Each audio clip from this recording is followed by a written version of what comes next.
The book that I've written is called Control Freak, primarily because I have found myself over my life to be a control freak, and I've seen how that has butted up against my discipleship to Christ, who is King. I believe that Christ is King over all things. I believe that He is in sovereign control of the world and everything that happens in it and in my life, and yet I still feel this residual craving for control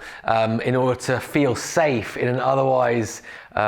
vulnerable life, I guess. And I guess in the book we spend some time looking at where that comes from, the source of that craving, namely the demonic lie that we all believed from Eden, to not trust God's good and faithful character, His good and faithful will, and His good and faithful word to us, but instead to place our trust in ourselves, to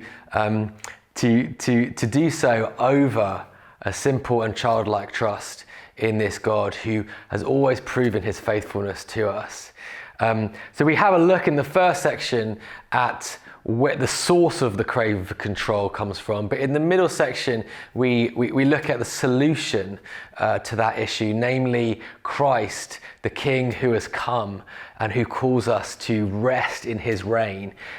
Christ is the visible embodiment of God's supremacy and sovereignty and goodness, and so Him calling us to rest in Him and to rest in His reign, and He will take care of our lives on this side of the grave and into eternity, must surely be just an unfathomably great solution for every control freak, and indeed one that I commend to readers in the middle part of the book.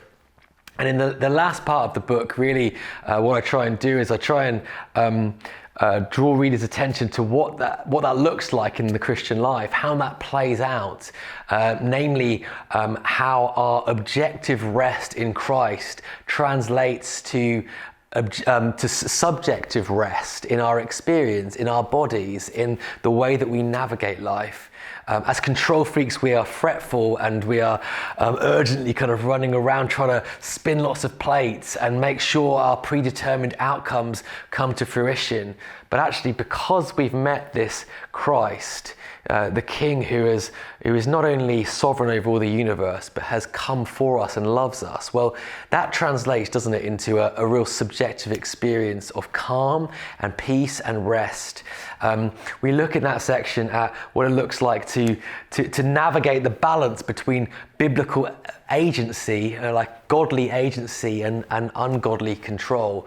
How does the Bible call us to navigate that tension between resting in Christ and ruling over the parts of our life, to use the language of Genesis?